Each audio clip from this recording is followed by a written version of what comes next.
अस्सलाम वालेकुम viewers, hope for the best condition, health and ईमान। मैं आपको अपने program general talk with Wali में वेलकम कहता हूँ।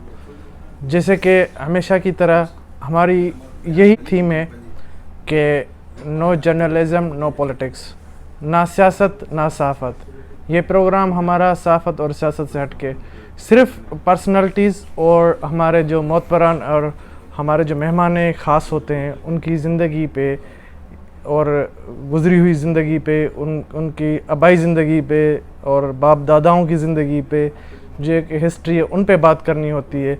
और वो तौर तरीके से अभी ज़िंदगी कैसे जीते हैं, क्या लाइफ में उनको पसंद है, क्या चॉइस है उनकी, उस हिसाब से हम अपने प्रोग्राम को लेके चलते हैं। तो आज कल के दौर में जो पेंडेमिक माहौल चल रहा है, उस माहौल में मैं सबको ये मैसेज देना ज़रूर चाहूँगा जनरल टॉक विथ वली के थ्रू कि जो कोरोना वायरस की वबा है हमारे यहाँ पे, कोविड जिसको कहा जाता है कोविड-19, वो हमारे ऊपर एक बहुत बड़ी वबा है।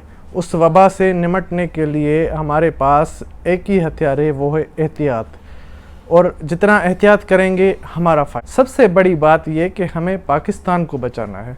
पाकिस्तान को बचाने के लिए हमें एहतियात की ज़रूरत है और दी गई मौजूदा हुकूमत की SOPs को फॉलो करना हमारा फ़र्ज़ बनता है। तो आप तक जहाँ तक मेरी आवाज़ जा रही है, तो वो अपनी दी गई हुकूमत की SOPs को फॉलो करें और ज़्यादा से ज़्यादा केयर करें, घरों में रहें और सैनिटाइज़र्स का इस्तेमाल करें, मास्क का इस्तेमाल करें और भीड़ वाली जगहों से जाने से गुरेज करें। तो जैसे मैं हमेशा की तरह, जैसे मेरी एक हैबिट होती है, जनरल टॉक विथ वली का एक थीम है कि भाई हमेशा एक बेस्ट पर्सनालिटी लानी है।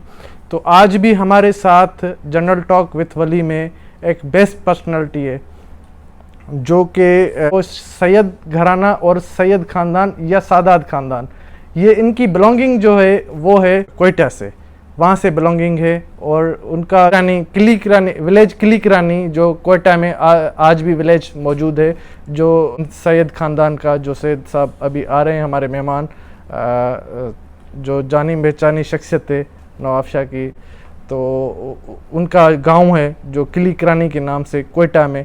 और वहाँ इनका जो ख़ानदानी सियासी जो है कदम उठा वो 1937 में जो है उठा, जब पाकिस्तान का वजूद ही नहीं था। मतलब कि हिंद सिंध, बम्बई मुंबई, हिंद सिंध के दौर से इनका जो है एक सिस्टम चलता आ रहा है। 1901 से लेकर 2021 तक ये ख़ानदान एक ज़मींदार घराने से ताल्लुक़ तो रखता है, उसके अलावा सियासत में 1937 में इन्होंने कदम रखा। उसके बाद कोई ऐसा टेन्यूर नहीं रहा कि ये नेशनल असेंबली या सूबाई असेंबली में मेंबर ना रहे होते हैं। हम अपने मेहमान की तरफ उनसे करेंगे गुफ्तगू, कुछ जनरल टॉक भी मैंने कुछ आप जो है कुछ बताई। इसके बाद शाह साहब खुद आए तो उनसे पूछते हैं कि भाई जो मैंने डिटेल दी है सही भी है या गलत है। तो मैं अब चलूँगा शाह साहब की जानिब कि शाह साहब से हम बात कर सकें, मुलाकात कर सकें। तो मैं वेलकम करूंगा अपने program general talk with Wali में अब मेहमान ख़ास है और नवाब शाह ज़िले की जानी मानी शख्सियत, शहीद बेनज़ीराबाद की जानी मानी शख्सियत, पाकिस्तान पीपल्स पार्टी के मरकज़ी रहनुमा, सैयद घराने से ताल्लुक़ रखने वाला, 1901 से लेकर 2021 तक जो इनका ख़ानदान चलता आ रहा है, वो ज़मींदारी से लेकर सियासत में, वो उनसे मैं आपको इंट्रोड्यूस कराऊंगा। मैं यहाँ बुलाना चाहूँगा इंटरव्यू चेयर पे जो है सैयद फसी अहमद शाह साहब को, जो हमारे मेहमान हैं ख़ास हैं। मैं वेलकम करना चाहूँगा सैयद शाह साहब को। अस्सलाम टॉक विथ वली में जो है अपने मोअज़्ज़ज़ मेहमान मोहतरम जनाब का MPA और पाकिस्तान पीपल्स पार्टी के मरकज़ी रहनुमा सैयद फसी अहमद शाह, उनसे गुफ्तगू करेंगे, जनरल टॉक करेंगे, कुछ चुलबुले सवाल भी करेंगे और उनकी चॉइस के हवाले से भी सवाल करेंगे ताकि उनके व्यूअर्स को भी पता चले कि हमारा जो लीडर है उनकी चॉइस है। तो अब शाह साहब हमारे साथ हैं तो उनसे करते हैं गुफ्तगू। अस्सलाम वालेकुम शाह साहब।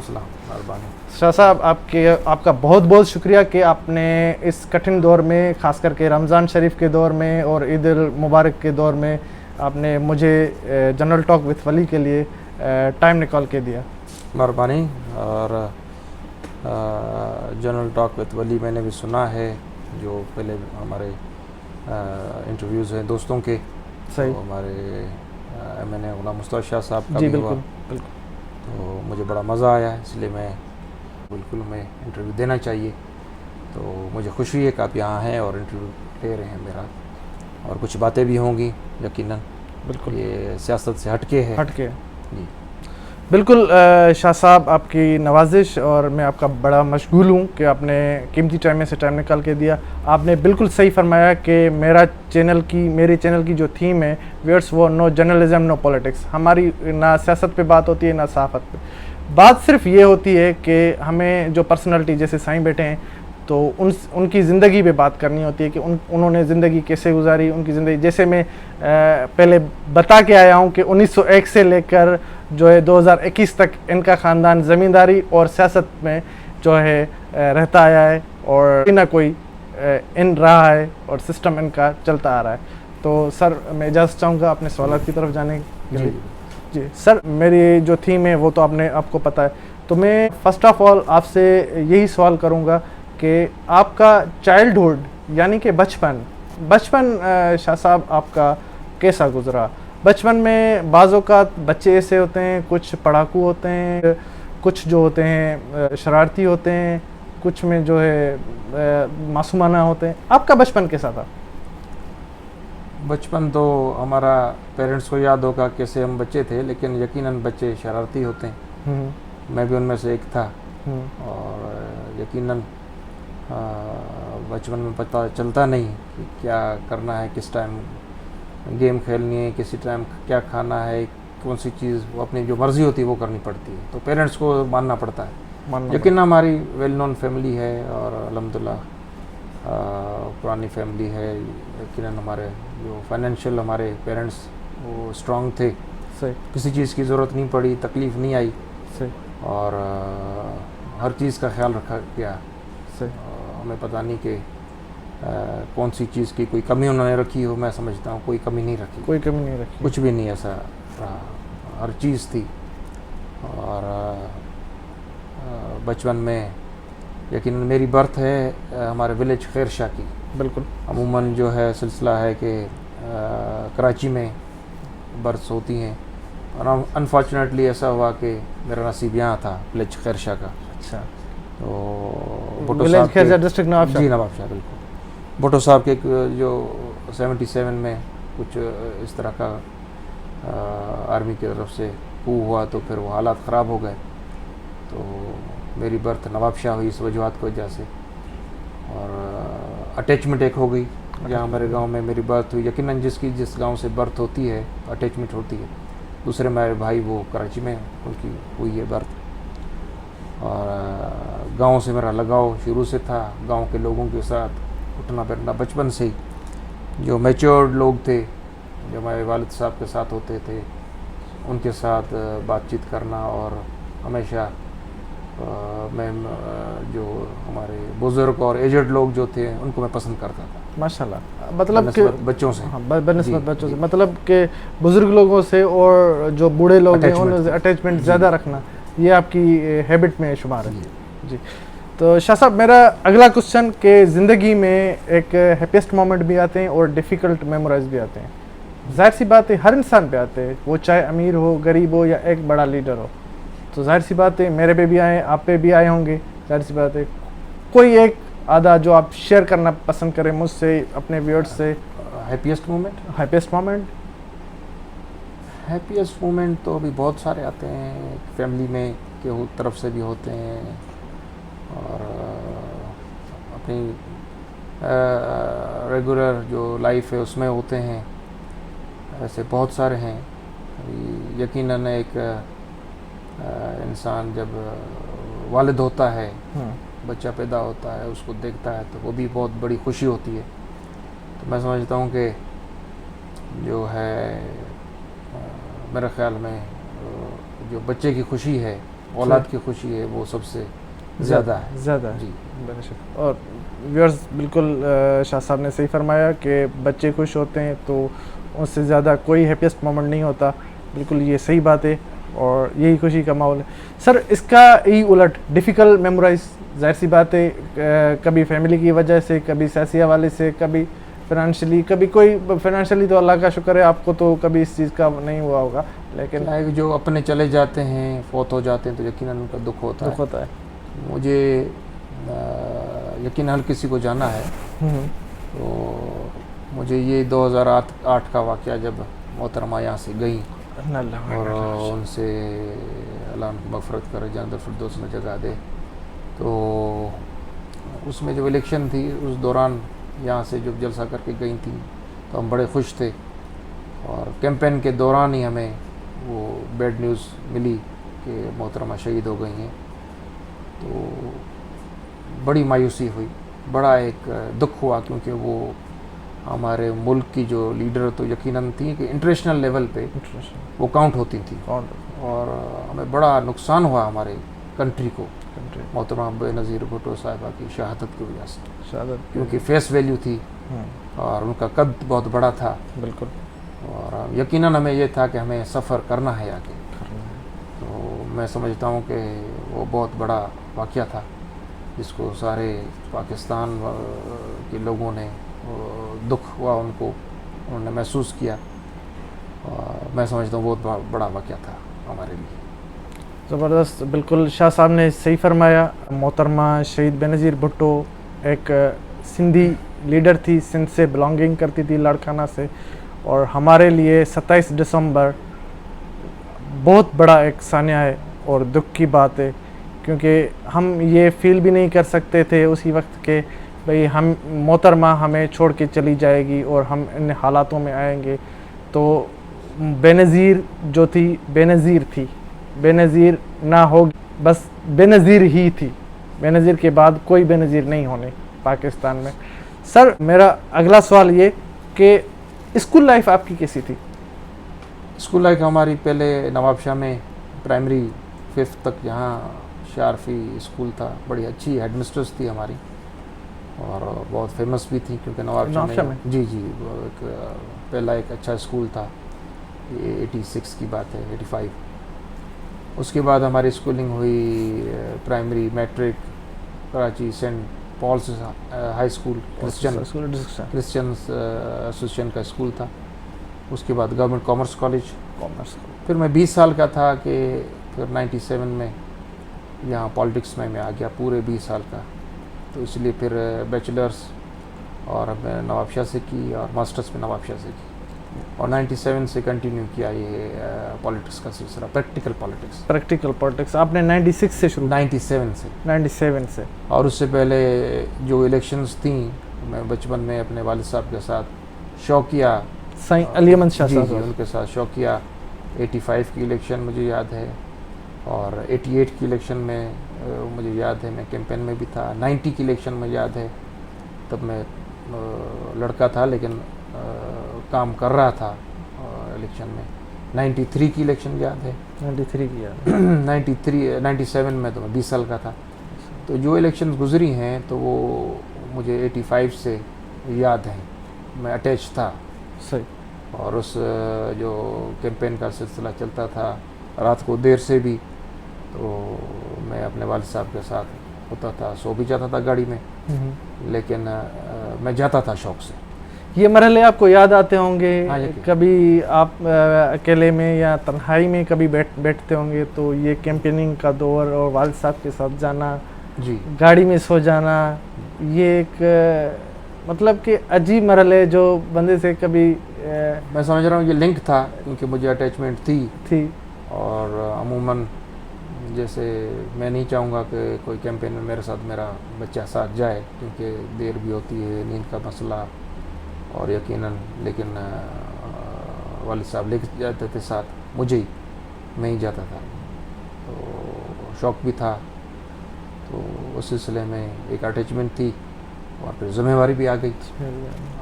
पॉलिटिकल फैमिली है और अच्छे सिलसिला पॉलिटिक्स में हमारी फैमिली का बहुत अच्छा बैकग्राउंड रहा है। ज़बरदस्त। और 1920 से पॉलिटिक्स से जो बताया जाता है, तो उससे पहले भी जो सिलसिला था, लेकिन 1920 से जो हमारे बड़े थे, उन्होंने थोड़ा इसमें पॉलिटिक्स में ज़्यादा इंटरेस्ट लिया। और उसके बाद 35 से तो वो कंटिन्यू, सैयद खैर शाह साहब थे, वो इलेक्ट हुए थे 37 में एज ए MLA जी, प्रोविंशियल जो भी प्रोविंशियल जी सर। तो फिर सिलसिला शुरू हुआ 37 से 45 तक मेरे ख्याल में मेंबर रहे, फिर 47 से 52 तक, और उसके बाद 52 में मेरे नाना गुलाम हैदर शाह मेंबर रहे, नवाब शाह के जो पोते थे। सही। और 56 में फिर इस तरह कंटिन्यू वो डिप्टी मिनिस्टर भी बने सैयद खैर शाह साहब इरिगेशन के। मेरे दादे के बड़े भाई थे। अच्छा, दादा के बड़े भाई, मतलब 3 भाई थे, उनमें वाल साहब के अंकल। जी अंकल सैयद खैर शाह साहब। सैयद खैर शाह साहब तो लीड वही कर रहे थे फैमिली को, यकीनन उनके साथ जो भी फैमिली सपोर्ट कर रही थी, राइट, तो बड़े वो थे। और इस तरह सिलसिला चलता है आज तक। जो भी इलेक्शंस गुजरे हैं उसमें कॉन्टेस्ट करते रहे हैं, जीतते रहे हैं, हारते रहे हैं, सिलसिला ऐसे चला है। और वेरी स्ट्रॉन्ग फैमिली बैकग्राउंड जो है वो बिल्कुल का रहा है।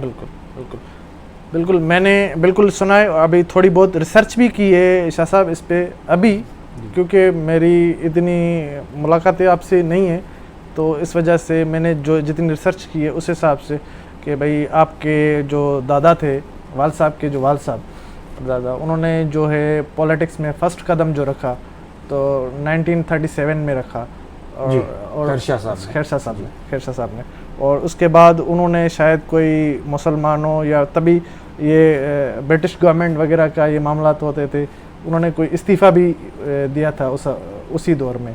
वो तो जो सिलसिला हालात जो GM सैयद साहब थे, हाँ, और स्लोगन जो पाकिस्तान का था, उसकी वजह से इख्तलाफ होते रहते थे पॉलिटिक्स में। और ये सिलसिला बहुत चीज़ें हैं जो बड़ों को पता है, उनसे हमने सुनी भी है। सही।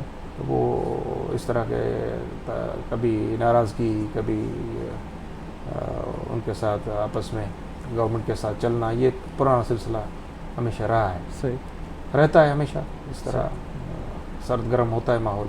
जैसा मैंने अभी सुना, रिसर्च किया मैंने, कि आपकी बिलोंगिंग जो है, जो पुरानी बिलोंगिंग बिफोर पाकिस्तान से, कि शुरू से आप कोयटे सैयद, सादात ख़ानदान कोयटे सैयद, तो वहाँ पे आपका एक बेंगलो भी है जो अभी भी मौजूद है। हमारा पुराना गांव किली किरानी है। किली किरानी नाम मेरे पास मुझे पता है, लेकिन मेरे माइंड से निकलता जा रहा है। ख्वाजा अली बाबा बहुत पुराने बुजुर्ग हैं। और ये हसन शाह अब्दाली जो अफगानिस्तान है, वही फैमिली है। अच्छा। रूलर फैमिली, उनके वो ताल्लुक़ रखते हैं। तो ये कोई 700-800 साल पुरानी दरगाह है। हज़ारा कम्युनिटी, मरी कम्युनिटी, बरोई कम्युनिटी, और जो वहाँ के बलोच जो लोग थे, तो वो उनकी मुरीदी में थे। और पठान तो बहुत पुरानी वो दरगाह है हमारी। वो गांव हमारा वो है। हमारे परदादा ने वहाँ से माइग्रेट किया। और सैयद इमाम अली शाह साहब ने वो कंडियारों के पास आके रहे, और कुछ ज़मीनें ली, फिर वो नवाब शाह आए। इस तरह सैयद खैर शाह साहब, सैयद करम शाह जो मेरे दादा, और सैयद हाजी गुलाम शाह उनके तीसरे भाई थे, उन तीनों की बर्थ सिंध की है। जी, सिंध की है। उनसे पहले वो यहाँ सिंध में आ गए थे हमारे परदादा। और ये वहाँ से डायरेक्टली आप खैरशाह कंडियारों में सखी सईद खान लाखों गांव है, बहुत पुराना। अच्छा। जिनके गांव के सरदार भी लाखों सरदार हैं, पूरे सिंध के। सही। कम्युनिटी के सरदार हैं। तो उनके करीब वो आके बैठे थे।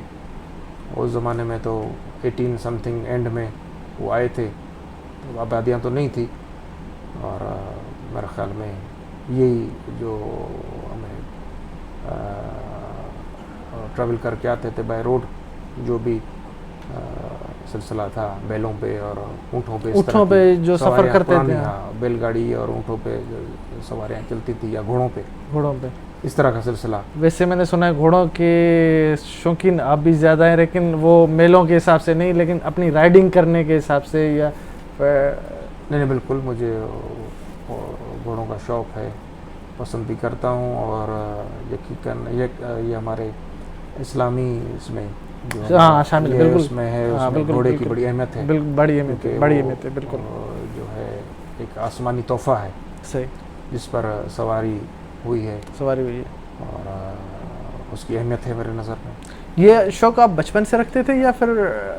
नहीं, बचपन से मुझे घोड़ा पसंद है, अच्छा, यकीनन मैं राइड करता हूँ, और अभी तक राइड करते हैं? जी, लेकिन मुझे थोड़ा उसकी वजह से बैक पेन हुआ, अच्छा, बैक पेन उसमें उसकी वजह से फिर मैंने भी नहीं चढ़, डॉक्टर ने रोका था कि अभी आप इस पर राइड नहीं करें।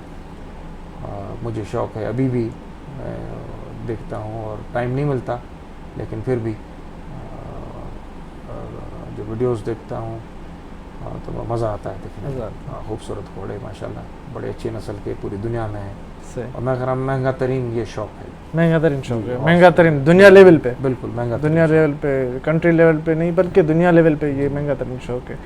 शाह साहब ने अपनी एक लाइफ बताई, इनका जो ख़ानदानी घराना है वो सियासत में मेरे ख्याल से तो 1937 से ऐसे जी जी 1937 से कदम रखा, और 1937 से 2021 तक पॉलिटिक्स में ये सूबाई असेंबली हो या फिर नेशनल असेंबली हो, ये पार्लियामेंट के हिस्से में रहे, ऐसे सर? जी जी। तो मुझे एक दौर याद आ रहा है कि नज़र शाह साहब 1970 में जो थे वो भी इलेक्ट हुए थे। जी जी। फिर जो भुट्टो साहब के साथ उन्होंने ऐलान किया था। जी जी बिल्कुल, वो इंडिपेंडेंट जीते थे, फिर भुट्टो साहब के साथ शामिल हुए थे, और उसके बाद वो 65 में भी इलेक्ट हुए थे।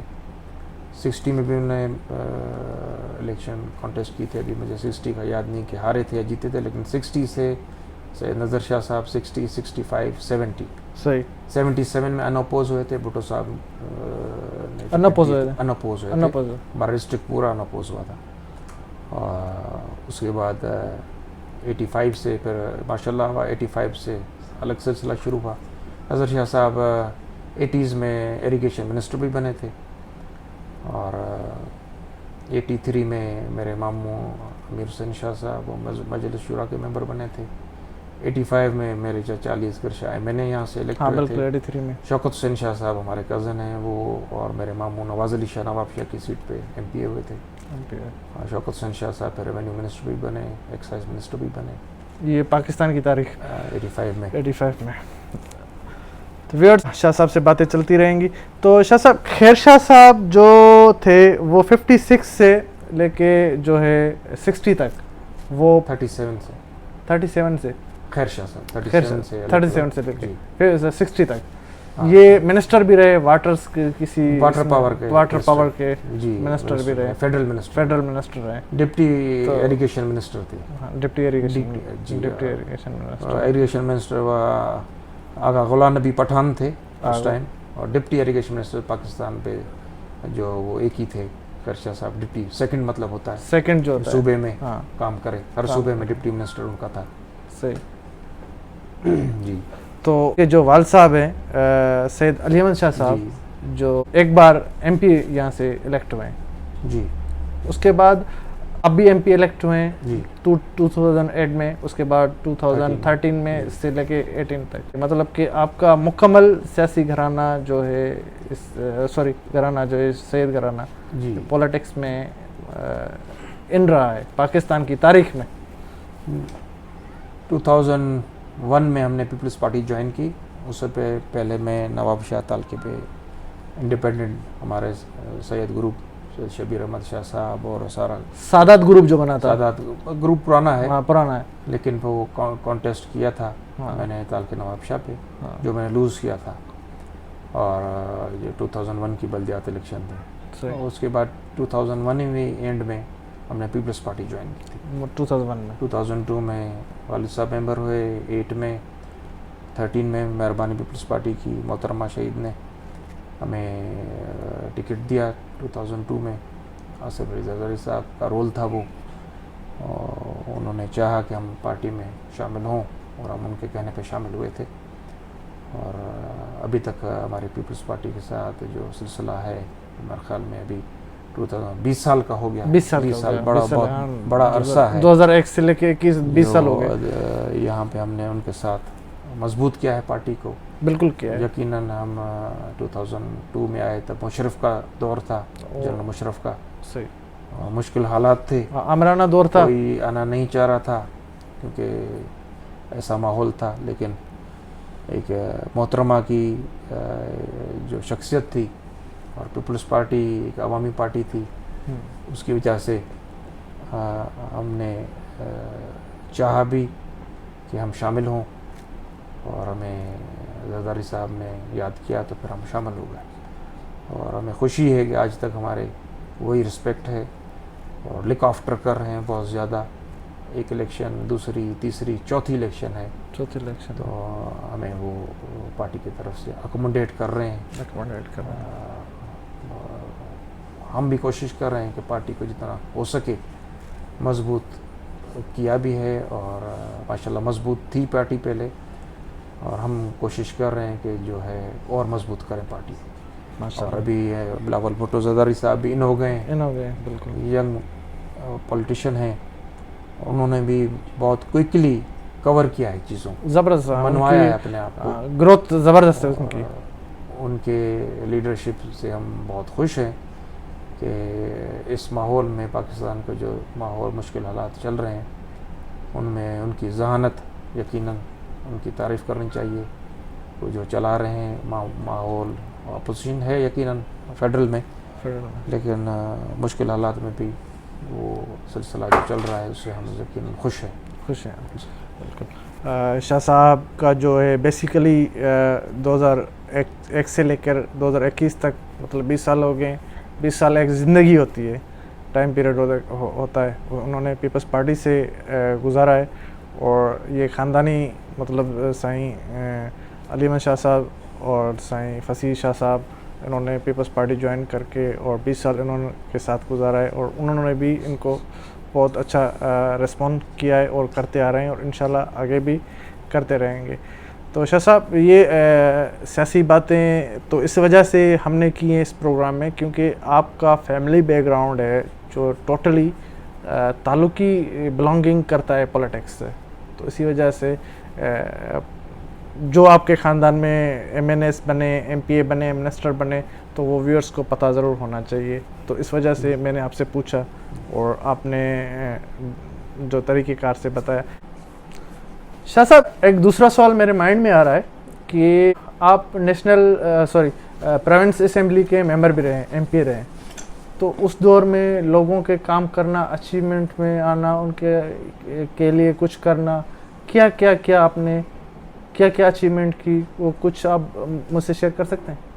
यकीनन बहुत सारे सेंट्रल गवर्नमेंट के प्रोग्राम्स थे जो हमें मिले, लेकिन सबसे मेरी प्रायोरिटी एजुकेशन थी कि स्कूल्स बने, जो रहे हुए हैं वो स्कूल्स बने, और कोशिश करके वो बनवाए हमने अपने हलके में। और बहुत कम स्कूल थे, ख़ास तौर पे दौलतपुर तालके में, काजी अहमद तालका 2008 के बाद हुआ काजी अहमद तालका, तो उसमें बहुत ज़्यादा काम कराना पड़ा। स्कूल्स नहीं थे, डिस्पेंसरीज, हेल्थ सेक्टर पे काम करना पड़ा, और रोड सेक्टर बहुत, वहाँ सिलसिला बहुत पीछे था, उसमें हमने बहुत ज़्यादा काम करा।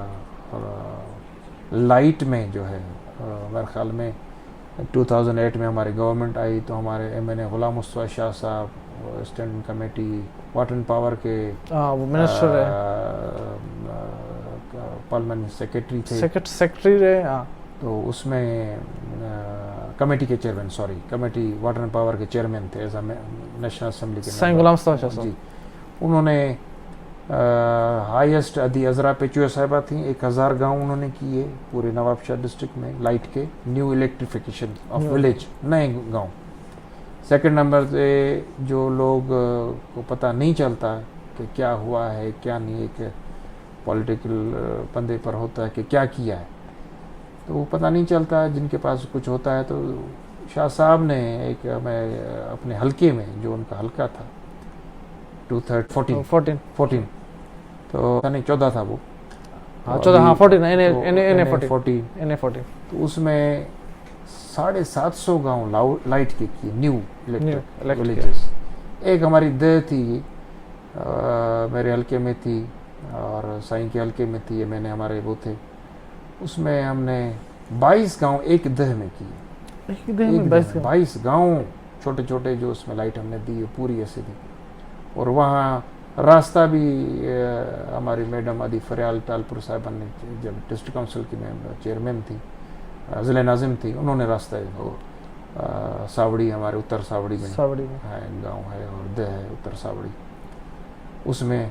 और बहुत हमें वो एक कोशिश की कि उसमें एज MPA मैंने भी 450 गांव किए माशाल्लाह। PS 26 में 2002 में ये बनी नया हल्का, 8 में 13 में अभी ख़त्म हो गया। तो 2008 से लेकर दो टेन्योर मिले, मैं 450 गांव में भी कर चुका हूँ। बिल्कुल। और 2002 से लेकर वालिद साहब के टाइम में भी हमने लाइट का बहुत काम किया, क्योंकि पैसे कम थे। और लाइट हमने कहा कि जो 2000 ये जो सदी चल रही है हमारी, वो उसमें भी अगर लोग लाइट से महरूम होंगे और अंधेरा होगा उनके घरों में, तो फिर रोशनी कहाँ से आएगी? तो रोशनी आनी चाहिए। स्कूल और रोड सिलसिला वो देर सवेर हो जाएगा। हर घर में रोशनी होनी चाहिए, वो कच्चे रास्तों से आ सकता है, और पानी भी उनके पास है, हर चीज़ है, लाइट नहीं है। तो ये मैं खुशी भी हुई कि मैंने लोगों को लाइट दी, रोशनी दी उनको, कि उस रोशनी के बाद वो पढ़ भी सकते हैं, दूसरे काम भी कर सकते हैं। और जो भी लाइफ की जो चीज़ें हैं, लवाजमात हैं, टीवी है, फ्रिज है, जब लाइट नहीं होगी तो वो कैसे लेंगे? नहीं, तो बेचारे लोग, पंखे भी नहीं थे, सोलर भी नहीं थे। तो हमने फर्स्ट प्रायोरिटी पे मैंने लाइट को रखा। खुशी है कि हमने कुछ करके दिया लोगों को। और दूसरा, अभी हमने रिसेंटली दौलतपुर शाख, हमारे जनाब चेयरमैन आसिफ अली जरदारी साहब की मेहरबानियों से, को चेयरमैन साहब की मेहरबानी, जो आसिफ जरदारी साहब की, अदी फरियाल तालपुर की मेहरबानी से, हमारे MNA गुलाम मुस्तफा शाह साहब ने भी हमारे साथ कोशिश की। दौलतपुर शाख जो है वो कोई 25 साल के बाद उसकी हमने टेल तक पानी पहुंचाया, जो शुरू होती है मोरो के ऊपर से, और उसमें यकीनन वो कच्ची थी, कुछ टुकड़ा पहले पक्का हुआ था। वो शाहपुर जानिया तक पक्की हुई थी अभी पीपल्स पार्टी गवर्नमेंट में। उसके बाद वो टेल है उसकी, मेरे ख्याल में ये कोई लाखाट हमारा गांव है, काजिमत से ऊपर लाखाट। तो मेरे ख्याल में ये मोरे से लेकर 20 किलोमीटर या 30 किलोमीटर तक ये इतनी शाख लंबी होगी, लेंथ उसकी। उसको हमने रीस्टोर कराया, और पानी हमने 2 साल पहले जो पुछड़ी टेल कहते हैं, टेल तक पहुंचाया। लोगों को तसव्वुर नहीं था कि वो पानी भी देख सकेंगे अपनी ज़िंदगी में। 25 साल जिस कैनाल में पानी नहीं आए, तो उनको आसरा ही नहीं था। तो यकीनन उसमें इरिगेशन डिपार्टमेंट ने हमें साथ दिया और लीडरशिप ने साथ दिया। उसके बाद हमने एक प्रॉमिस किया, जब जरदारी साहब मेरे पास आए थे, मैंने उनको रिक्वेस्ट की कि सही में और मेरे कोई काम नहीं है, बहुत सारे हैं लोगों के, लेकिन ये इम्पोर्टेंट यही है कि दौलतपुर शाख को हमें लाइनिंग और पक्का करके दिलाएं, गवर्नमेंट को कहें, चीफ मिनिस्टर को। तो उन्होंने कहा बिल्कुल ये आपको हम पक्का करके देंगे। जो रिसेंटली हमने 100 RD तक वो पक्की कराई, और माशाल्लाह और कच्ची शाख थी तब भी टूटी थी, 25 साल के बाद पानी इतना आया, और अभी पक्की हुई और इसमें पानी बढ़ा, तो फिर वो इस दफ़ा इतना पानी होने की वजह से टूटी। तो जिससे हमें खुशी हुई कि वो जिसमें जो लोग ज़मीनें बेच रहे थे, मैं समझ रहा हूँ 10,000 15,000 रुपये एकड़ बिक रहा था, 20,000 रुपये एकड़ बिक रहा था, और पानी जर का भी अच्छा नहीं था। बड़े बड़े ज़मींदार वो कंगाल हो गए, उन्होंने शिकायतें की कि हमें तो खाने को हमारे पास पैसे नहीं है, वो 500-500 एकड़ 300-300 एकड़ वाले। तो उनको खुशहाली आई, और जो है लाइनिंग के बाद उसके अभी रेट जो हो गए वो 15-20 हज़ार। और कोई मकादा नहीं लेता था, वो मकादा लेता था तो वो उसको ट्यूबवेल लगानी पड़ती थी, उस पर उसका डबल खर्चा हो जाता था। तो अभी वो रेट 5 लाख 6 लाख रुपए पर एकड़ अभी उसकी मार्केट वैल्यू हो गई है। मकादे जो है वो 30-40 हज़ार तक पहुंच गए। हाँ बिल्कुल। और खुशहाली आई है। बिल्कुल खुशहाली है। तो एक ये अचीवमेंट है मेरी अचीवमेंट कि इतने साल में जो भी टेन्योर आपने बहुत मौके मिले होंगे, क्योंकि ये मेरा हल्का नहीं था, कोई और साथ वाला हल्का था। बहुत सारे टेन्योर होंगे कि वो लोग जो इलेक्ट हुए होंगे, उनके बावजूद ये अल्लाह की तरफ से मुझ पे मेहरबानी हुई कि दुआएं मुझे मिलनी थी और यकीनन लीडरशिप को मिलनी थी जिन्होंने हमें सपोर्ट किया लाइनिंग के लिए। तो ये एक अच्छा काम है जो मैं समझता हूँ कि लाइनिंग तो पूरे डिस्ट्रिक्ट की हुई, लेकिन उसमें कैनाल्स में पानी था तो उसकी हम इतनी वो नहीं समझते अहमियत उस कैनाल की समझते हैं जहाँ पानी नहीं था 25 साल से। तो ये एक बड़ी अचीवमेंट है जो मुझे सारी उम्र याद रहेगी। माशाल्लाह, ज़बरदस्त। शाह साहब ने जो अपने टेन्योर में जो काम किए, अचीवमेंट की लोगों के लिए, गरीबों के लिए, सबसे पहले जो बुनियाद है वो है तालीम पे इन्होंने बहुत ज़्यादा फोकस किया। गाँव में जो स्कूल्स थे वो स्कूल्स बनाए। उसके बाद जो चीज़ आती है लाइट पे इस शाह साहब ने, हमारे बड़े शाह साहब जो है सैयद MNA मीर गुलाम मुस्तफ़ा शाह साहब से मिलके, वो जो कमेटी के चेयरमैन थे, असिस्टेंट कमेटी चैम्बर पावर में चेयरमैन थे, उनसे मिलके जो है उन्होंने जो 750 गाँव उन्होंने लाइट का एक जो प्रोजेक्ट था वो कंप्लीट किया। और उसके बाद इन्होंने जो है दौलतपुर माइनर जिसको कहते हैं, शुरू से लेके टिल तक, जिसको हम सिंधी में तो पुछड़ी कहते हैं, लेकिन टिल तक इन्होंने काम करवाया। जो ज़मीनें गैराबाद थी, बंजर थी, उनको आबाद करवा के ज़मींदारों को, अपने छोटे ज़मींदारों को, जो छोटे जिनके पास 2 एकड़ है, 4 एकड़ है, 5 एकड़ है, वो आबादी ही नहीं करे तो उससे अच्छा है कि वो, पानी नहीं था तो कहाँ से आबादी करेंगे, ज़ाहिर सी बात है आबादी करने के लिए पानी चाहिए। तो उनमें शाह साहब का बड़ा किरदार रहा, सईं फसीह अहमद शाह साहब का इतना किरदार रहा कि वो गरीब ज़मींदारों के। और उसके बाद शाह साहब ये जो लोकस अटैक आए ज़मीनों के, एग्रीकल्चर वालों के लिए, ये जो टिड्डी दल के हैं, ये लोकस अटैक है, इनमें कितना एग्रीकल्चर लैंड को कितना नुकसान पड़ा? खास करके हमारा डिस्ट्रिक्ट जो है वो एग्रीकल्चर डिस्ट्रिक्ट है और पूरा सरसब्ज है।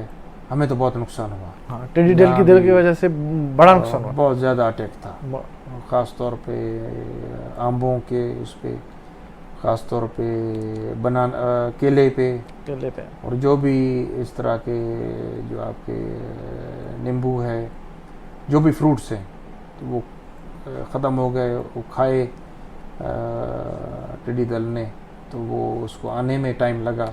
फ्रूट उस साल बहुत कम हुआ है और यकीनन कमाद को भी नुकसान हुआ, लेकिन कमाद फिर भी उसकी लाठी तैयार होती है तो उसमें इतना प्रॉब्लम नहीं होता। कपास को ज़्यादा नुकसान हुआ, कपास को नुकसान हुआ, लेकिन फिर भी उसकी वो तैयार हो गई थी, तो उसके खा गए थे उसके पत्तों को, लेकिन वो फिर भी कुछ ना कुछ उससे निकल आया, लोगों को बचत हुई। बागात को बहुत ज़्यादा नुकसान। बिल्कुल, शाह साहब सही फरमा रहे हैं कि बागात को बहुत ज़्यादा नुकसान हुआ टिड्डी दल के अटैक से, क्योंकि इस अटैक में वो तो किसी चीज़ को नहीं छोड़ रहे थे, क्योंकि ये जो माकड़ नाम की चीज़ आई थी ना, ये ख़तरनाक चीज़ थी। तो शाह साहब एक और बात मेरे माइंड में आ रही है कि ऐसे हालात में आजकल का जो कोविड जैसा माहौल चल रहा है और बड़ा एक मुश्किल हालात है, पैनिक माहौल है, इस हालात में अगर लोग आपसे रुजू करें तो कैसे रुजू करें, जो मसलों में कैसे रुजू करें, फ़ोन या क्या? अभी ज़्यादातर जो है वो मोबाइल पे ही हो रही है बात, और मसाइल मोबाइल पे कोई आता है तो जो मसला हो गया और किसी को कोई तकलीफ़ हो गई, जो भी है, तो वो सारा मोबाइल पे ही रब्ता हो रहा है। और ये पुराना ही प्रैक्टिस है, मुझे याद नहीं, मेरे ख्याल में 97 से लेकर मोबाइल भी 90s में आई है। 90s में आई है? हाँ, 94, 95, 96 में हमारे पास मोबाइल फ़ोन थी। इसकी पाकटेल की शुरू हुई थी और इंस्टा की और पाकटेल दोनों शुरू हुई थी। मेरे वालिद साहब ने ली थी 94 में, जो न्यू आई थी, और कॉस्टली भी थी, बहुत महंगी थी, लेकिन राब्ते का ज़रिया था तो उन्होंने ली थी। तो 97 में मोबाइल आ गई थी और इजी भी था। तो मुझे याद नहीं 97 से ये कोई 20 साल हो गए हैं कि मैंने कभी मोबाइल बंद किया हो, बैटरी की वजह से बंद हुआ होगा। लोग ब्लॉकिंग मोड पे लगते हैं, लोग बंद कर देते हैं सोने के टाइम पे, लोग अपने मसरूफियत में मोबाइल जो है नहीं उठाते। लेकिन मुझे हमेशा यही होता है कि हो सकता है किसी ज़रूरतमंद की कॉल आए और कोई इस तरह हो। मैं कोशिश करता हूँ कि ज़्यादा से ज़्यादा अटेंड करूँ, और मेरा 24 आवर्स मोबाइल ऑन होता है और मैं अटेंड करता हूँ। यकीनन किसी ऐसी मीटिंग में या कोई CM हाउस या कोई ऐसी सेशन चल रहा है तो उसमें अटेंड नहीं कर सकते। और रात को भी मेरी फ़ोन खुली होती, बंद नहीं करते आप, 24 आवर्स नंबर ऑन। यकीनन ये एक डिफ़िकल्ट है क्योंकि हम रात को देर से ही सोते हैं, 1 बजे 2 बजे नींद आती है और 5 बजे हमारे गांव के लोग उठ जाते हैं। वो ऐसे ही फ़ोन करते हैं, ऐसे ही सलाम करने की कॉल की सुबह 5 बजे। तो यकीनन ऐसी कॉल आई तो हम उठाते हैं। तकलीफ़ भी होती है कि अभी नींद ख़राब हो गई, लेकिन उठानी पड़ती है, पता नहीं कौन सा मसला होगा। यकीनन बहुत दफ़ा किसी को इमरजेंसी होती है, वो भी मैं काम आ गया हूँ। 2 बजे 3 बजे तक तो वैसे ही जागता है इंसान। तो मेरी फ़ोन बंद नहीं होती, I am always available on phone. कोशिश होती है कि फैसिलिटेट किया जाए अपने लोगों को। जो उम्मीद करके कॉल करता है वो भी अल्लाह की तरफ से ही उसको उम्मीद होती है कि मुझे फ़लाँ को कॉल करनी है उसमें से। तो ये कनेक्शन जो है वो खुला है लोगों के लिए। ज़बरदस्त। शाह साहब ने बताया कि उनका फ़ोन कभी बंद नहीं होता, स्विच ऑफ नहीं होता। इससे मुराद ये है कि साईं फसी अहमद शाह जो है इंसान पसंद बंदे हैं और जो है इंसानियत की खिदमत करना पसंद करते हैं।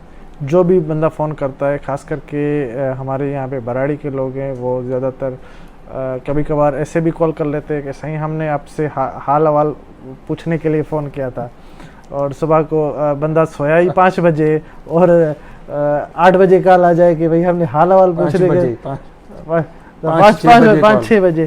तो तकलीफ़ तो होती है, लेकिन उनका जो हाल अहवाल पूछ के उनको जो खुशी मिलती है, उनके बदले हमें जो सुकून मिलता है ना सर, वो एक अलग चीज़ होती है मेरे ख्याल से। जी बिल्कुल, मेरे ख्याल से।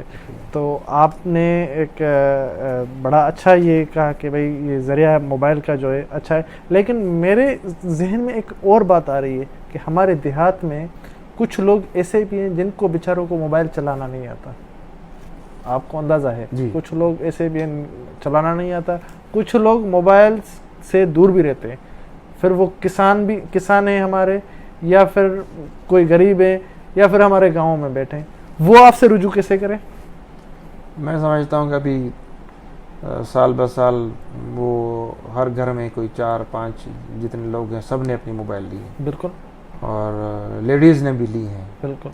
अपने मियाँ से रब्ता करनी, अपने बच्चों से रब्ता करने के लिए। परेशानी, हालात ऐसे हैं, क्या है, तो हर घर में मैं समझता हूँ कि जो बेचारा गरीब से गरीब है, कोई 1000 रुपये कमा रहा है, उसने भी 200 रुपये का पुराना मोबाइल लेके रख लिया, और वो 10 रुपये के बैलेंस पे मिस कॉल करके, मिस कॉल पे भी हम कॉल करते हैं, नाम लिखा हुआ है किसी का तो कि भाई मिस कॉल फलां की आई है, तो हमें कॉल करनी पड़ती है।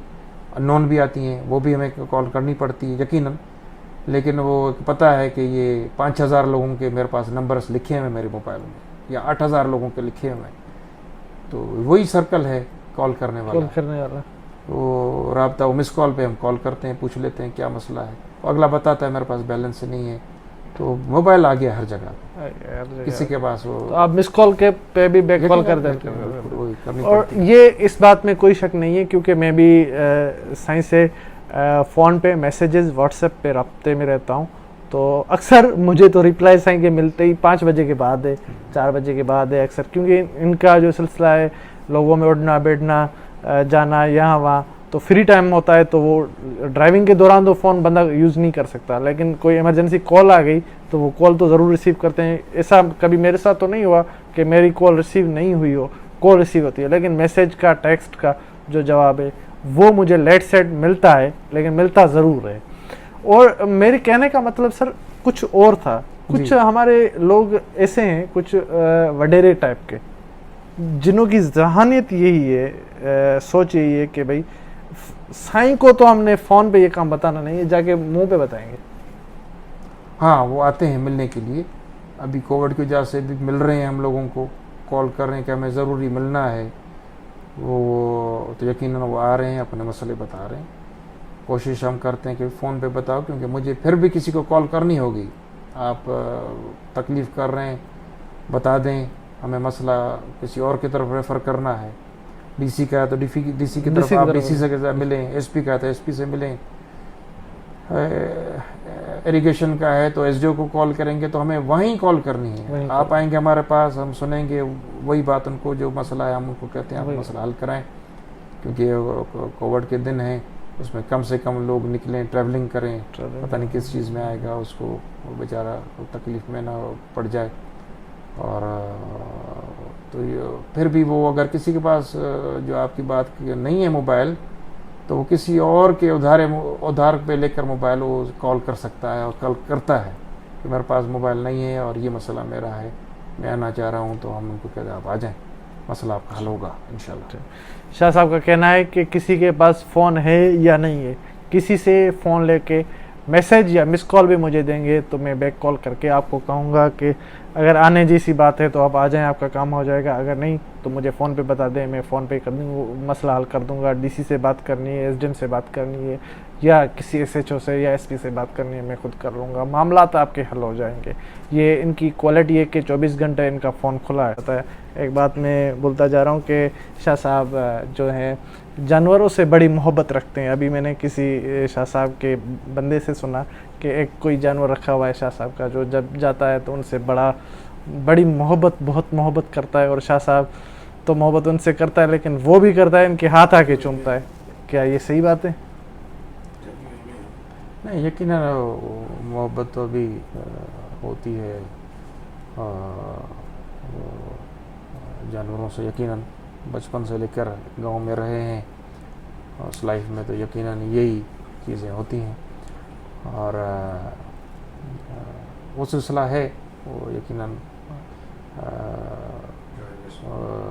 आप देख लें कि घर में बचपन में बिल्लियाँ होती हैं और उनसे मोहब्बत होती है, बच्चे खेलते रहते हैं, हम उसके बाद बड़े होते हैं तो ये घोड़ों का शौक़ हो गया, भैंसों का शौक़ हो गया, और जो पालतू जानवर जो भी पालतू हैं, जो भी पालतू जानवर हैं, जो भी हैं।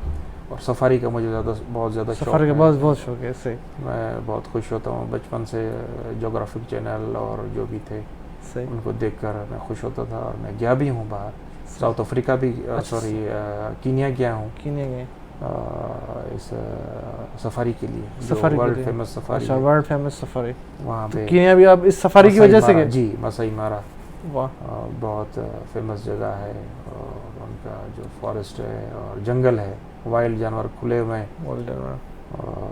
वो इस तरह के जो चीज़ें, हमेशा जहाँ भी आउट ऑफ कंट्री गया हूँ तो मैं ज़ू हमेशा देखता हूँ, लाजिमी जाते हैं यकीनन उसमें देखने के लिए कि कौन कौन से जानवर हैं। कितनी कंट्रीज आपने विजिट किए हैं अंदाज़न? मैंने गिनी तो नहीं है, लेकिन अंदाज़न 20 के लगभग होगी, उसमें बार बार जाना होता है, अभी 2-3 साल बाद कहाँ गए, हर साल गए, इस तरह होता है। जैसे हमारे इस्लामन उम्रा हज, हाँ हज मैंने किया है, उम्रे मेरे ख्याल में 10-12 दफ़ा किए हैं, 10-12 दफ़ा किए, माशाल्लाह। इस बात की आपको मैं कांग्रेचुलेशन कहूँगा, 10-12 दफ़ा आपने ये सादत हासिल की है। ज़ियारतें भी की हैं माशाल्लाह, ज़ियारतें भी की आपने, माशाल्लाह हुआ है, ईरान भी जाना हुआ है, माशाल्लाह, ज़बरदस्त। ये तो एक हमें जो शौक़ है हाज़िरी का, और वो तो अल्लाह के घर में देनी है हमें, ख़ासतौर पर रमज़ान महीने में तो बड़ा एक बड़ा मज़ा आता है, शरफ हासिल होता है कि भाई इसी महीने में जाने के लिए बरकतें हैं, बरकतें हैं, बिल्कुल लेने के लिए वहाँ यकीनन जाते हैं तो कुछ हमें मिल जाए। ईद पे शाह साहब कैसा माहौल होता है आपके पास के लोगों से मिलना जुलना? अभी जैसे ईद का माहौल है तो पुराने, अभी तो कोविड का माहौल है तो इसी वजह से हर कोई जो है ना अपने एक लिमिटेड उस माहौल में है, लेकिन वैसे ही मैं नॉर्मली पूछ रहा हूँ कि लोगों के हवाले से, बाहर के हवाले से तो बचपन से अब देखते आ रहे हैं कि पुरानी फैमिली है, पॉलिटिकल फैमिली है और स्ट्रॉन्ग फाइनेंशियल बैकग्राउंड है हमारी फैमिली का। नवाबशाह में बहुत बड़े ज़मींदार हैं, उसमें हम भी एक हैं। तो लोगों का आना जाना बहुत ज़्यादा रहता है। ईद के 3 दिन सिलसिला रहता है, वो कंटिन्यू है। और 97 से मैं भी उसमें यूज्ड टू हो गया हूँ। लोगों के लिए ईद के लिए बैठना, मुलाकात करना, उनको मिठाई खिलाना, चाय पिलाना, और उससे मुलाकात एक हो जाती है साल में। हम सिंध में रवायत भी है। जी जी हाँ, साल में 2 दफ़ा मुलाकात ये भी हो जाती है ईद के हवाले से। और ये एक सिलसिला पुराना है, चलता आ रहा है कदीमी से, एक दूसरे के पास मिलने के लिए से। और ईद पे जो हम पूरे साल में फैमिली से भी नहीं मिलते, मुलाकात नहीं होती, कोई शादियाँ या कोई ऐसी दावतों के अलावा, तो ईद पे एक दूसरे के घर जाते हैं तो वो भी थोड़े बहुत गिले शिकवे होते हैं, आने जाने से वो भी ख़त्म हो जाते हैं। बिल्कुल सही कहा। ईद का माहौल कुछ ऐसा ही होता है व्यूअर्स के लोग जो होते हैं वो जिनमें गिले शिकवे होते हैं वो भी ख़त्म हो जाते हैं, और जो अपने लीडरान से, मोतबरान से मिल नहीं सकते तो उनके लिए जो है ये एक अच्छा मौका होता है कि यहाँ से जो MPA या MNA इलेक्ट होके जाते हैं तो वहाँ जाके उनको कानून साजी करनी होती है और अपने हल्के के काम करने होते हैं, इन मसरूफियात में होते हैं। जब वहाँ से फारिग होके आते हैं तो इनके पास यही टाइम होता है, ईद का माहौल होता है। वैसे तो फ़ोन पे या फिर व्हाट्सएप आजकल तो ज़्यादा हो गया है, तो उस पर कांटेक्ट में रहते हैं, लेकिन आमने सामने लाइव मिलना एक अलग चीज़ होती है। तो ये एक ईद का माहौल होता है। जैसे हम ईद के माहौल में आज फसी शाह साहब के साथ बैठे हुए हैं। शाह साहब, मेरा एक दूसरा सवाल ये है तो इम्पॉसिबल, लेकिन एक सवाल है मेरी लिस्ट में जो जनरल टॉक विथ वली का एक हिस्सा है, तो ये तो पॉसिबल नहीं है, लेकिन अगेन अगर आपको लाइफ जीने का मौका मिले तो बंदा एक मिस कर जाता है कि भाई ये पल में मिस कर गया और अगेन दोबारा से मैं जीना चाहता हूँ। एक ये तो पॉसिबल नहीं है, एक हम जो अकीदतमंद इस्लाम मुसलमान हैं, लेकिन अगर मौका मिले तो कौन सा ऐसा पल होगा कि आप दोबारा जीना चाहेंगे? यकीनन मैं तो पहले तो मुसलमान पैदा होना चाहूँगा, अल्हम्दुलिल्लाह। और इस ज़माने से मुझे हिस्ट्री का बहुत ज़्यादा शौक़ है, हिस्ट्री का, रूलर्स को पढ़ने का बचपन से, और मैं चाहूँगा कि मैं पुराने ज़माने में पैदा हूँ तो अच्छा है। पुराने ज़माने जी हिस्ट्री मतलब जिस टाइम में ना मोबाइल फ़ोन था ना ये चीज़ें थी, एक सुकून दे माहौल था, बादशाहों के दरबार और फैसले और सहूलतें नहीं थी और चीज़ें, तो मैं उसमें अट्रैक्ट होते वो बहुत ज़्यादा चीज़ें करते। और इन माहौलों में मोहब्बतें बहुत ज़्यादा होती हैं। यकीन तो आजकल की लाइफ में जितना हेक्टिक हो गए हैं, जितना हर किसी नफ्सा नफ्सी लगी हुई है, पैसों के पीछे इंसान भाग रहा है कमाने की, सहूलतें इतनी महंगी हो गई हैं कि आपको कुछ ना कुछ करना पड़ता है।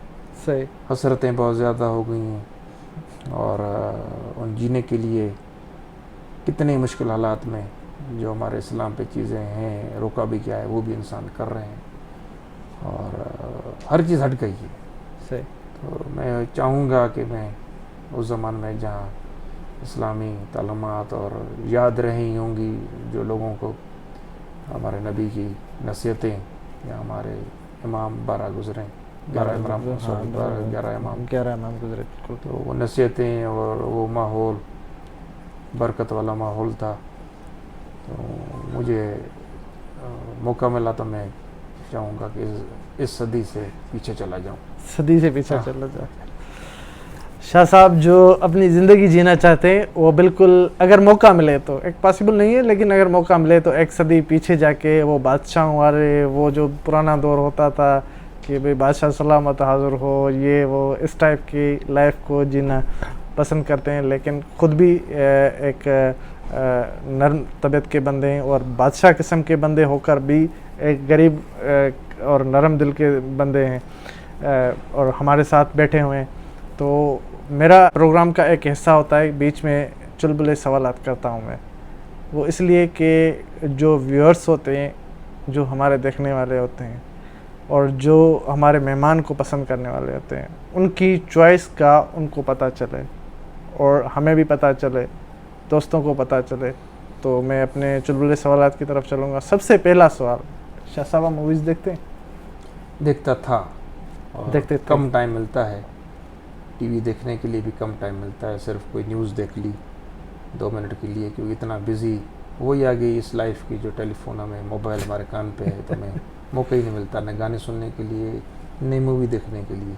बहुत मुश्किल जो कभी कभार आउट ऑफ कंट्री जाते हैं तो फिर वहाँ मूवीज़ भी देख लेते हैं। मूवीज़ देख लेते जी, हैं फैमिली के साथ, मतलब कि फैमिली के साथ गए तो उनके साथ, नहीं तो अकेले तो फिर भी से टीवी देखने का मौका मिल जाता है। टीवी देखने का जी। मौका मिल जाता है। अच्छा, आप प्रेफर लाइक जो करते थे वो मूवीज़ करते थे, इसलिए कह रहा हूँ क्योंकि आप कह रहे हैं कि आप देखते थे मूवीज़ बॉलीवुड या हॉलीवुड को ज़्यादा करते थे?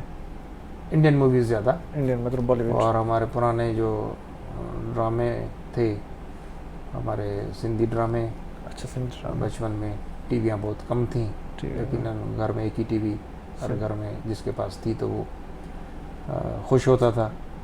लेकिन हमारे पास 2-3 टीवी तो घर में होती हैं, छोटी बड़ी, वो देखते थे। ब्लैक एंड वाइट भी थी और उस तरह सिलसिला, तो उनमें जो ड्रामे चलते थे और कोई कोई बीच में गाना आ जाता था बड़ा अच्छा, हम समझते भी नहीं थे लेकिन मज़ा, म्यूज़िक का मज़ा लेते थे भाई। कोई फेवरेट एक्टर रहा आपका? इंडियन बहुत ज़्यादा रहे फेवरेट। कोई एक जिसका आप नाम लेना चाहें? हमारे जो है दिलीप कुमार साहब, राजेश खन्ना साहब, विनोद खन्ना साहब और धर्मेंद्र, ये हमारे फेमस रहे हैं। और अभी तो नए जो भी हैं वो तो सारे अच्छे हैं, सबके नाम लेकर सबके एक्टिंग के डिपेंड करता है, यकीनन डिपेंड करता है माहौल और वक्त के हालात के हिसाब से डिपेंड करता है। शाह साहब ने बताया कि वो मूवीज़ देखते थे और अपने फेवरेट एक्टर। अब आप म्यूज़िक प्ले करते हैं? नहीं, म्यूज़िक बिल्कुल भी नहीं? जी नहीं, बिल्कुल भी नहीं। अच्छा, आपको आता नहीं है। अच्छा, हाँ, अच्छा। और फूड में आपको क्या पसंद है? फूड में मैं बहुत शौकीन हूँ खाने का, और यकीनन पाकिस्तानी आइटम्स तो हमें वैसे ही घर में मिलते हैं, और बाहर के जो कॉन्टिनेंटल हैं, चाइनीज़ और थाई मुझे बहुत पसंद है। थाई पसंद है ज़्यादा? जी हाँ, चाइनीज़, सी फूड बहुत ज़्यादा पसंद है। सी फूड आप ज़्यादा खाना पसंद करते हैं? शाह साहब सी फूड ज़्यादा खाना पसंद करते हैं, थाई खाना पसंद करते हैं। और शाह साहब आप गेम्स खेलते हैं?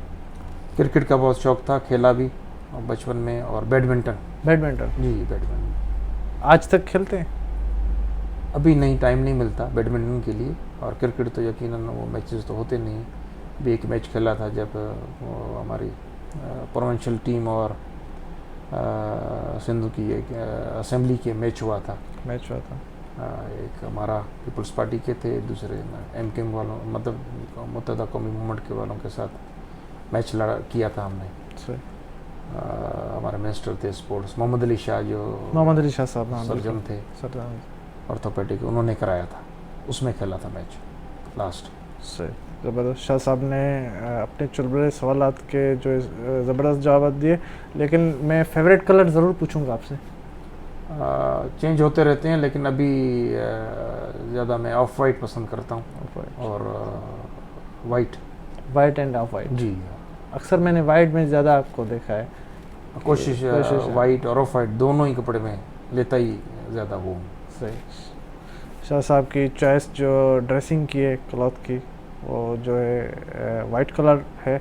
और एम ऑफ लाइफ से मुराद ये कि आप लाइफ में एक तो भाई आपकी हिस्ट्री तो हमने सुन ली, उस पर तो हम नहीं, लेकिन एक बच्चे की सोच होती है, एक छोटे से छोटे बच्चे की सोच होती है कि मुझे ये बनना है। किसी की सोच होती है कि डॉक्टर बनना है, किसी की सोच होती है इंजीनियर बनना है, किसी की सोच होती है कि भाई मुझे पायलट बनना है, समथिंग बहुत सारे जो है इदारे हैं बनना है। आपकी कोई ख्वाहिश थी या फिर जो आज हैं आप खुद? नहीं, मुझे शौक लॉ का था और मैं लॉ पढ़ना चाह रहा था। शौक बाहर पढ़ने का था कि स्टडीज़ ख़त्म करके मैं लॉ जाके करूं, फिर उसके बाद प्रैक्टिस करूं या ना करूं वो अलग सिलसिला जहन में नहीं था कि मैं लॉयर बनूंगा और कोर्ट में जाके केसेस लड़ूंगा, लेकिन लॉ का मुझे शौक था। लॉ का शौक था। हाँ, और वो जो मेरा पूरा फ़िलहाल तो नहीं हो सका, से कोई टाइम मिला अभी, क्योंकि ऐसी यूनिवर्सिटीज़ हैं अमेरिका और इंग्लैंड में, बल्कि हमारा तो इंग्लिश लॉ इंग्लैंड का वो सिलसिला है, तो वो रिटायर होके भी लोग जाके लॉ करते हैं 2-3 साल में, जो 3 साल का है उनका पीरियड। तो शौक को अभी वो मैंने छोड़ा नहीं है। कभी टाइम कोई मिला, कोई मौका मिल गया, तो यकीनन मैं भाग के जाके लॉ करूँगा। कौन कंटिन्यू करेंगे इसको? हाँ, का शौक है। तो हो सकता है कि- इसकी तो कोई एज लिमिट भी नहीं है, आप हाँ, कर सकते हैं। बिल्कुल। आप कर वहाँ सकते हैं। यहाँ तो मैं नहीं पढ़ाएंगे। हाँ, यहाँ तो नहीं करेंगे, लेकिन वहाँ वहाँ लिमिट मैंने नहीं रखा है, है। वहाँ वहाँ पे है, है, वहाँ पे। शौक है। शाह साहब, और चैलेंज ऑफ लाइफ में चैलेंजेस आते हैं, हर किसी पे आते हैं, एक आम इंसान पे। Challenges तो यकीनन है। नहीं, मेरे कहने का मतलब है कि उनको ओवरकम आप कैसे करते हैं, रिलैक्स कैसे करते हैं? हाँ, वो क्योंकि मैं नमाज पढ़ता हूँ माशाल्लाह। और मुझे अल्लाह ताला पे पूरा यकीन है। बहुत बेशक, सारे मुश्किल बेशक। हालात भी आए, जो मुश्किल हालात हमें किसी और तरफ से नहीं, ऐसे माहौल पैदा हो जाता है जो इंसान तकलीफ़ में आ जाता है, और तो उसमें अल्लाह ताला को याद करना होता है। और मैं कुछ ऐसी चीज़ें हैं जो ज़हन को सुकून देने के लिए, कुछ ऐसी सूरतें हैं जो मैं पढ़ता हूँ जिससे मैं रिलैक्स होता हूँ और मुझे उससे एनर्जी आती है। और मैं अल्लाह ताला से यही दुआ करता हूँ कि मैं जिस रास्ते पे चल रहा हूँ जो बिल्कुल ठीक है, तो आप मुझे उस पर चलाएँ। कनेक्शन जो है वो अल्लाह की तरफ जो है वो जुड़ा हुआ है। और अभी जो मेरा एम ऑफ लाइफ जिसकी मीनिंग ये हम कहें या उसको मैं डिफ़ाइन करूं कि मैं पॉलिटिक्स में हूं, मैं पॉलिटिक्स में अपनी मर्ज़ी से नहीं हूं। मैं आया अपनी फैमिली के लिए, पॉलिटिक्स का हिस्सा बनना है। ज़रूरत थी या नहीं थी पता नहीं, पर मैं समझता हूँ कि अल्लाह की तरफ से ये थी कि मुझे मौका मिला लोगों की खिदमत करने का। इस जगह पे हम बैठे हुए हैं तो ऐसे हालात, ऐसी चीज़ें हैं कि किसी को कोई तकलीफ़ है तो हम उनको रिलीफ़ दें, तो उससे यकीनन हमें दुआ मिलेगी। बिल्कुल। और मैं ये समझता हूँ कि मैं 2 दफ़ा एमपीए रहा हूँ और मैं कितनी दफ़ा ही भूल गया हूँ कि मैं एमपीए हूँ। अच्छा, मुझे माशाल्लाह। अपने लोगों ने याद दिलाया कि आप ये मामला है, क्यों नहीं कर सकते, कि आप तो हमारे इलेक्टेड नुमाइंदे हैं। तो मैं भूल जाता हूँ कि क्योंकि मैं वो जो एमपीएशिप है वो मेरे जहन पे नहीं है। मैं वो उसमें इतना एंजॉय नहीं कर सका हूँ कि मैं एमपीए हूँ और मैं इस तरह है, मैं जैसा हूँ वैसे ही गुजार रहा हूँ। वैसे ही इतना फैमिली बैकग्राउंड हमारा अच्छा रहा है, स्ट्रॉन्ग रहा है, तो मुझे उसकी इतनी ज़रूरत महसूस नहीं हुई जो मैं समझूँ कि मैं एमपीए को आगे रख के और मैं पीछे उसके चलूँ। हमेशा मैंने वो चीज़ को पीछे रखा है और इसकी इतनी अहमियत नहीं थी। कोशिश की है कि जो भी है अपनी जो मैं हूँ उस हिसाब से वो लोगों के सामने आऊँ और उनके मसले हल करूँ। और कोई नहीं भी हूँ अभी एमपीए, तभी मेरी लाइफ स्टाइल वही है लोगों के साथ। और ज़्यादा लोग ख्याल करते हैं, ज़्यादा मोहब्बत देते हैं, ज़्यादा उनको एहसास हुआ है कि पहले हम इलेक्टेड हैं, वोट लेके आते हैं तो यकीनन हम जिम्मेदारी बढ़ जाती है। जिम्मेदारी है, उनके ताबे हैं। और लोग यकीनन 10 दफ़ा लोगों ने कहा है कि आप हमारे वोट लेके आए हैं, आपको ये नौकरी और ये काम हमारा करके देना है। जो कोई मुमकिन होता है तो करते हैं, जो नामुमकिन है वो नहीं हो सकता। कि एक लाइफ होती है, लाइफ में बंदा बहुत बिजी होता है। कभी ऐसा वक्त होता है, कभी फैमिली की वजह से, कभी पॉलिटिकल की वजह से बहुत बिजी है बंदा, और अचानक से कोई फ़ोन आ जाए, किसी गरीब का फ़ोन आ जाए कि भाई शाह साहब आप मेरा ये छोटा सा काम कर दे। आप ऐसा हुआ कभी कि आपने सारे काम छोड़े और उस गरीब के काम में लगे? बहुत दफ़ा ऐसी मोमेंट्स आई जहाँ बिज़ी थे और लोग किसी का मसला आ गया कि ये वाक़या हो गया, हम इमरजेंसी में रास्ते में हैं, हॉस्पिटल जा रहे हैं, और जो है वो जो पेशेंट है वो मरने की सूरत में है।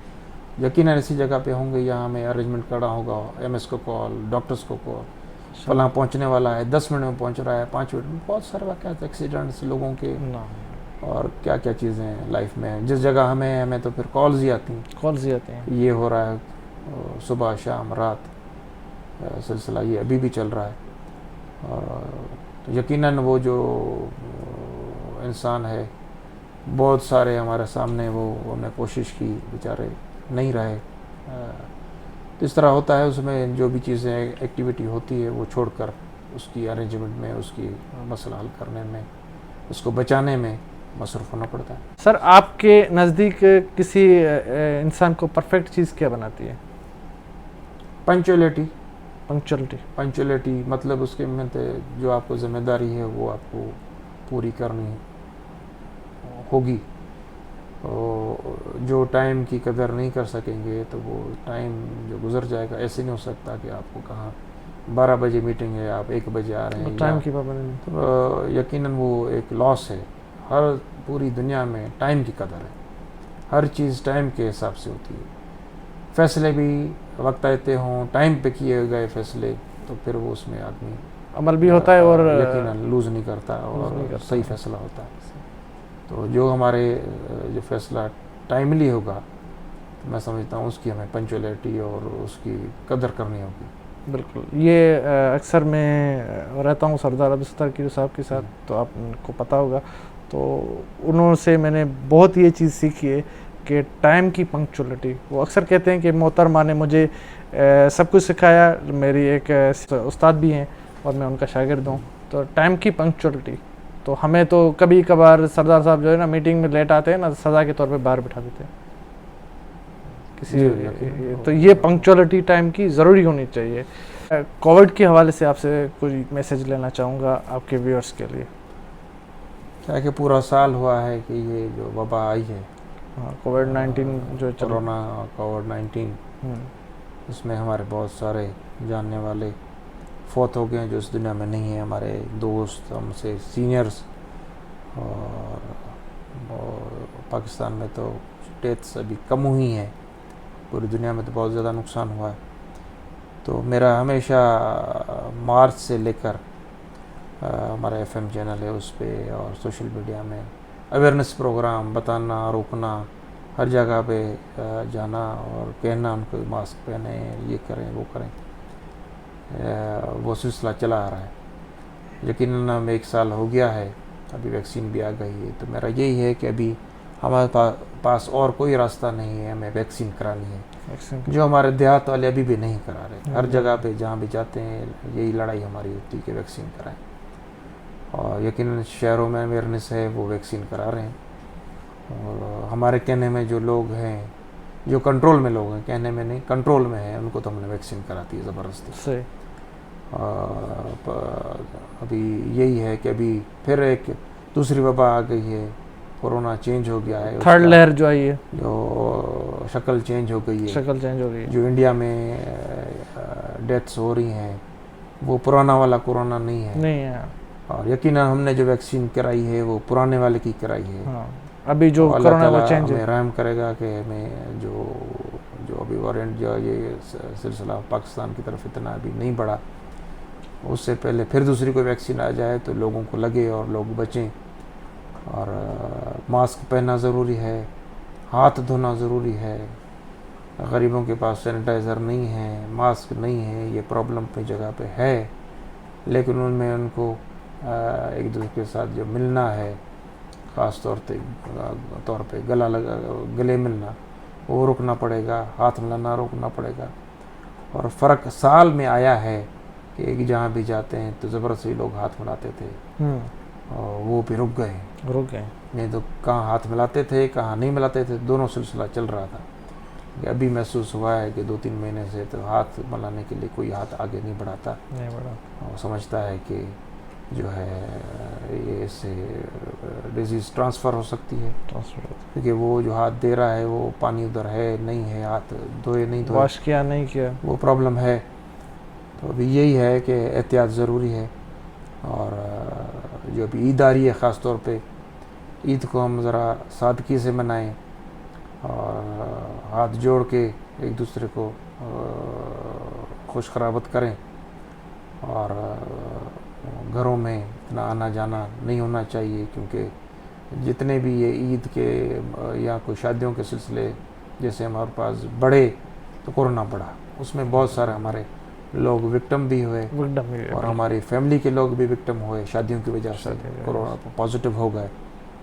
और हमारे बहुत सारे अपने जो लोग थे गांव वाले वो भी विक्टिम हुए, पॉजिटिव हो गए। तो शादियों का तो यकीनन ये बड़ी है चीज़, तो उसको कंट्रोल करना ज़रूरी है। तो यही है कि एहतियात करें और जिन चीज़ों पर गवर्नमेंट अमल कराने के लिए कह रही है उस पर अमल होना चाहिए। व्यूअर्स, कोरोना के हवाले से हमारे साबका MPA सैयद फसी अमन शाह साहब ने जो मैसेज दिया, वो मैसेज ये है कि वही बात कि सबसे बड़ा हथियार हमारे पास जो है अभी कोरोना से बचने के लिए, कोविड-19 से बचने के लिए, वो ये है कि एहतियात, ज़्यादा से ज़्यादा एहतियात करें। आधा मसला आपका जो है वहीं पे हल हो जाता है कि आप जब मास्क पहनते हैं। तो अभी मैं अपने प्रोग्राम की इख्तिताम की तरफ चलूँगा और हमारे जो चीफ़ गेस्ट हैं सैयद फसी अमन शाह, मैं इनका तहे दिल से मशगूल हूँ और बहुत बहुत साईं आपका शुक्रिया कि आपने इस कठिन दौर में और इस मुश्किल हालात में, कोरोना जैसे दौर में वक्त निकाल के जनरल टॉक विथ वली को दिया। आने से पहले आपको ये ज़रूर कहूँगा कि मेरे चैनल के लिए अपने देखने वालों को और अपने चाहने वालों को ज़रूर कहें कि मेरे चैनल को सब्सक्राइब करें, लाइक करें और शेयर करें ताकि ज़्यादा से ज़्यादा लोग इसको देख सकें। यकीनन टॉक विथ वली के साथ मुझे बड़ा मज़ा आया और आप भी देखेंगे पर्सनल इंटरव्यूज़ कम ही होते हैं। वली साहब की मेहरबानी उन्होंने मेरा इंटरव्यू किया, क्योंकि मेरे व्यूअर्स या मेरे जो सपोर्टर्स और चाहने वाले लोग हैं वो यकीनन देखना चाहेंगे। सबको अपनी अपनी जो पर्सनालिटीज़ हैं जिनको लोग देखना चाहते हैं, तो वली साहब के चैनल के थ्रू देख सकेंगे आप लोग। तो सब्सक्राइब कीजिए टॉक विथ वली। जी बिल्कुल। और उनकी बड़ी मेहरबानी, वो हमारे पास आए और इंटरव्यू किया। शाह साहब की बड़ी मेहरबानी जिन्होंने टाइम दिया और आप सबको कहा कि मेरे चैनल को सब्सक्राइब करें। सब्सक्राइब करेंगे तो ही आगे, जैसे शाह साहब जैसी बेस्ट पर्सनालिटी है, ऐसे ही पर्सनालिटीज़ आगे भी आपको उनसे मिलने का मौका मिलेगा, इंटरव्यूज़ का मौका मिलेगा, देखने को मौका मिलेगा। तो सबसे पहले चैनल को सब्सक्राइब करें, लाइक करें, शेयर करें, ज़्यादा से ज़्यादा आगे भेजें। इंशाल्लाह जल्दी किसी पर्सनालिटी के साथ मैं हाज़िर होऊंगा। तब तक के लिए अपने होस्ट वली को दीजिए इजाज़त। अल्लाह हाफ़िज़, दुआ में याद।